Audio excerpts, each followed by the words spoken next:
Bismillahirrahmanirrahim. Assalamualaikum warahmatullahi wabarakatuh. Dan juga salam sejahtera kepada semua ahli-ahli PRS pada hari ini. Alhamdulillah, kita dapat bersua sekali lagi untuk meneruskan penyampaian informasi-informasi yang berkaitan dengan pembimbing rakan sebaya. Jadi pada hari ini saya akan buat satu lagi video untuk membantu kamu lebih memahami, supaya lebih memahami keuntungan menjadi pembimbing rakan sebaya.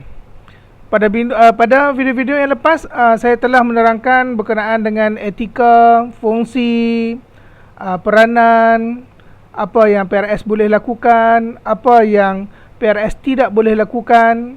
Dan pada hari ini, saya akan menerangkan tajuk yang berkenaan faedah menjadi seorang PRS. Perkara ini kamu perlu tahu. Kadang-kadang kita tidak jelas kenapa saya masuk ataupun saya ingin menjadi PRS. Jadi hari ini saya akan menerangkan tentang faedah-faedah yang kamu akan perolehi apabila kamu menyertai kumpulan pembimbing rakan sebaya. Okey, kita teruskan kepada slide yang pertama. Okey, faedah menjadi PRS ini yang pertamanya, kita jika boleh kita nak apabila kita memegang sahaja PRS ni, kita dapat tingkatkan prestasi akademik. Bila sebut tingkatkan prestasi akademik ini, bukanlah bermaksud tiba-tiba bila jadi PRS terus boleh mendapat straight A. Bukan maksudnya begitu. Maksudnya tahap pencapaian akademik setiap orang berbeza-beza. Sebelum ini mungkin ada PRS yang memang cemerlang di dalam kelas, tetapi mungkin ada juga PRS yang sederhana di dalam kelas di segi akademiknya. Dan mungkin juga PRS yang ada di dalam kelas dia lemah, dalam kategori lemah, tetapi dia ada kelebihan di segi lain. Jadi apabila menjadi PRS ni, kita berharap kamu semua dapat berusaha bersama-sama. Kita membimbing kumpulan PRS kita ni untuk tingkatkan, untuk tingkatkan prestasi akademik. Contohnya, jika kumpulan sebelum ini murid tersebut memang cemerlang, berada dalam kumpulan cemerlang. Jadi apa yang kita nak buat? Kita nak murid tersebut konsisten, sentiasa cemerlang di dalam kelas. Sekiranya murid tersebut sebelum ini berada dalam kategori sederhana, setelah jadi PRS, kita berharap murid tersebut boleh berusaha untuk masukkan dirinya ke dalam kumpulan cemerlang, daripada sederhana kepada cemerlang. Dan begitu juga kepada murid yang lemah. Sekiranya sebelum ini berada dalam kategori yang lemah, kita berharap bila berada dalam PRS ini, murid tersebut cuba sedaya upaya berusaha untuk meningkatkan prestasi akademik masuk kepada kumpulan sederhana. Jadi dalam kehidupan ini ada kualiti lah. Dalam kehidupan kamu selepas ini ada kualiti di segi peningkatan prestasi akademik. Kita sama-sama bantu. Okey? Itu yang pertama. Yang keduanya, dari segi sikap terhadap diri sendiri dan orang lain. Kalau sebelum ini, contohnya kalau sebelum ini ada panas baran, kita cuba latih kamu bagaimana kita nak mengawal emosi, bagaimana kita nak mengawal perasaan. Kalau sebelum ini perasaan nak tolong orang tu sedikit, bila masuk PRS kita cuba meningkatkan, kita cuba tingkatkan perasaan menolong tu untuk membantu orang. Kalau sebelum ini kita suka macam jealous, kita jealous, kita tak suka tengok orang itu lebih daripada kita. Dalam PRS tidak boleh jadi macam tu. Kita terpaksa, orang kata apa, sama-sama berusaha dan berjaya bersama-sama. Itu untuk faedah yang kedua, dari segi sikap terhadap diri sendiri, maksudnya lebih kepada thinking positif dan juga thinking positif kepada orang lain. Itu perkara yang kedua. Perkara yang ketiga adalah berkaitan dengan prestasi co-curriculum.